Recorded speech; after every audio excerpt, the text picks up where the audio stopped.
All right, it's 21 CR 1466, 22 CR 802, Scott Funk, violation of community control. Violation failed to appear August 16th of last year and thereafter at probation. You understand that charge? Oh, yes, Your Honor. Failed to show for aftercare August 21. You understand that charge? Oh, yes, Your Honor. Tested positive for fentanyl May 22nd. Do you understand that charge? Yes, Your Honor. Mr. Clammer, what do you want to do? Your Honor, he's prepared at this point in time to plead guilty to the violations and speak to sentencing. Is that what you want to do? Oh, yes, Your Honor. What is your plea to all those allegations? Guilty. I'll accept your guilty plea and find you guilty. Mr. Clammer? Your Honor, thanks for speaking with us in chambers. It's an understatement to say that you've spent a lot of time with Scott throughout his various cases. He's not going to tell you any story, and I'm not going to either. Obviously, he's incredibly drug addicted, and there are those people that are going to be that way until they're in the grave. And I think, sadly for Scott, he probably is that guy. But he's, to a certain degree, made that choice for himself. He doesn't have a history, at least a recent history since I've been with him, of ever hurting anybody. He loves his grandmother dearly. She was just sent to the hospital this morning on an unrelated, coincidental thing that she went there. He loves her dearly. When I talk to him, the times he's most ashamed of himself is what she has to go through and seeing him overdose and being brought back to life. But he understands you're going to sentence him to prison. He'd like to have some reasonable time. I was going to recommend a 12 or 18-month term, so he has some end in sight, I guess, to a certain degree. But he's here to answer any questions you have, guys. At first, this sounds like another routine probation violation, but within seconds, it becomes clear this case is about something much bigger. The defendant immediately admits every violation, leaving no dispute over the facts. Instead of arguing innocence, his attorney paints the picture of a man trapped in years of severe addiction, repeated overdoses, and endless second chances. The courtroom shifts from legal procedure to personal accountability as the judge prepares to answer the one question that matters most. Has anything actually changed? Didn't you show up? I didn't show up because when I got out of the treatment facility, my grandmother was in the hospital and for a whole week. And honestly, when I left there, I wasn't in a good place. I was really depressed, and I just wasn't thinking clearly. And when I had talked to my counselor, he had told me that I had missed aftercare. So at that point, I was just scared to go back to jail. That's why I didn't go to probation. Where was she in the hospital? The University, Tri-Point. So you couldn't break away for 10 minutes and report to Kim? Yes, Your Honor, I definitely could have. Like I said, I just wasn't in a good place, and I wasn't thinking clearly because, I should have. But something just in me was just, I don't know, it just made me just, like I said, just scared to go back to jail. So you want to go to prison on this? I definitely, Your Honor, don't want to go to prison, but yes, I would just like to get this over with and just pretty much put this behind me. And then what? Now the defendant has the opportunity to explain why he disappeared from probation. His answer centers on fear, depression, and a family emergency. But the judge isn't focused on emotions alone. Instead, every explanation is measured against personal responsibility. As the questioning grows more direct, the defendant admits he expected prison all along.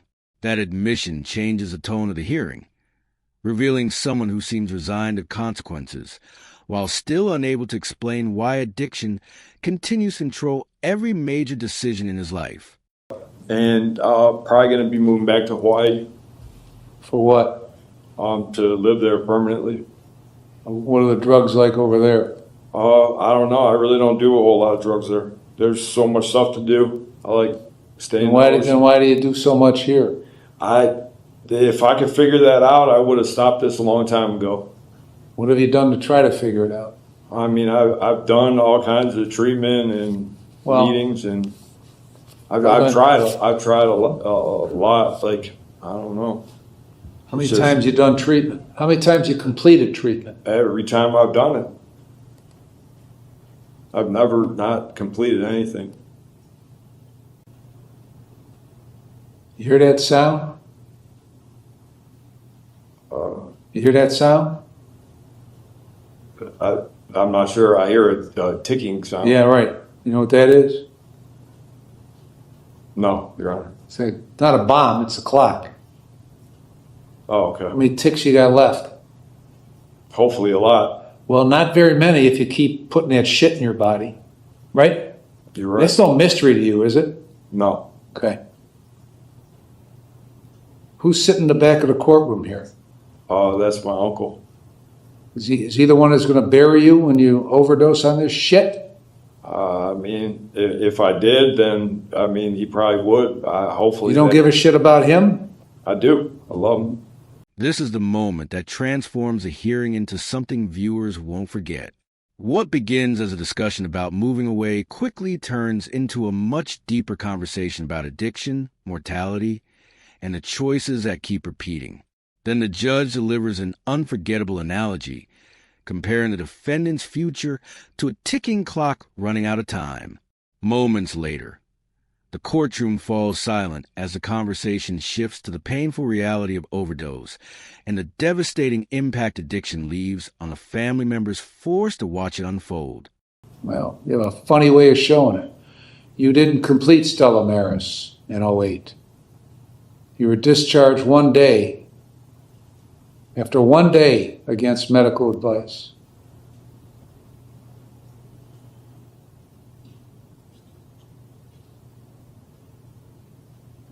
Yeah, that's it.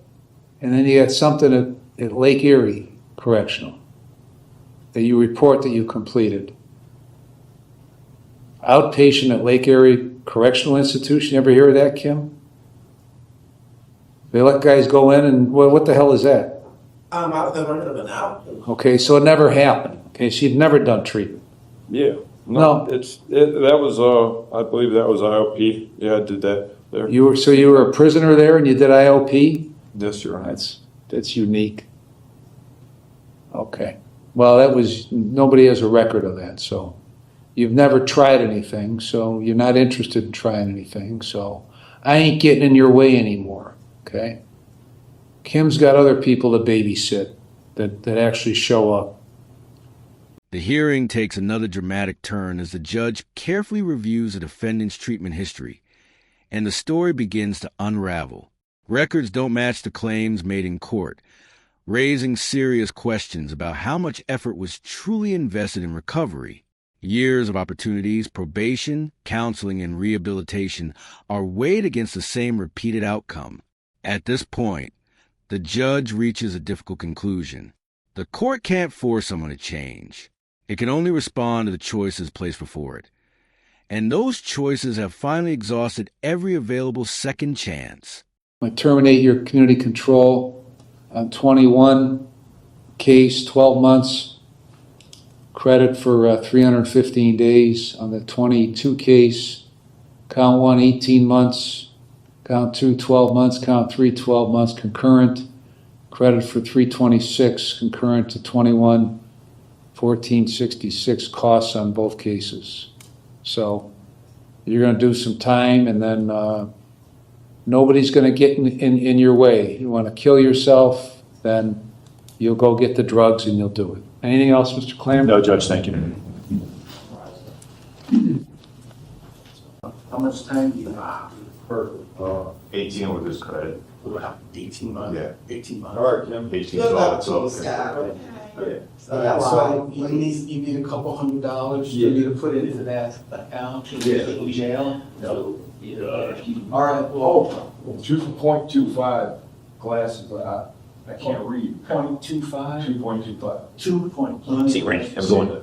2.25 liters. Well, how am I gonna get those? You drop them off to jail. So he's not a With the facts now fully established, the judge delivers a sentence. Community control is officially revoked, and multiple prison terms are imposed according to the law. But the most powerful moment isn't the punishment itself.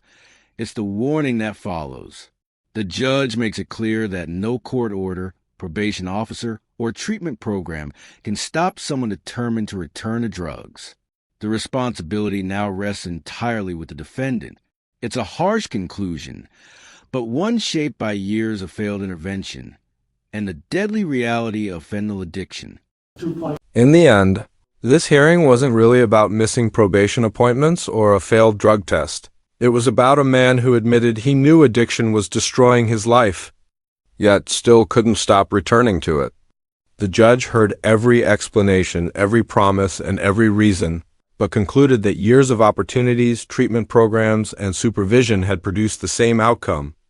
Community control was revoked, and prison became the consequence. Perhaps the most unforgettable moment came when the judge compared the defendant's life to a ticking clock, reminding him that every relapse brings him closer to a future he may never escape. It was a harsh warning, but one rooted in the reality of fentanyl addiction and its deadly consequences. This case is a reminder that addiction is a powerful disease, but accountability still matters. Courts can offer treatment, supervision, and second chances, but they cannot make someone choose recovery. That decision has to come from the person facing the consequences. As the courtroom proceedings come to an end, the larger message becomes impossible to ignore. This case was never just about missed probation appointments or a failed drug test.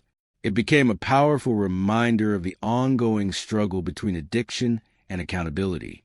The court offered supervision, treatment, and repeated opportunities. But lasting recovery ultimately depends on the individual's willingness to choose a different path. The judge's unforgettable ticking clock analogy serves as a sobering reminder that time is never guaranteed when addiction remains in control. If you enjoyed this courtroom breakdown, don't forget to subscribe, and turn on notifications. We'll see you in the next video.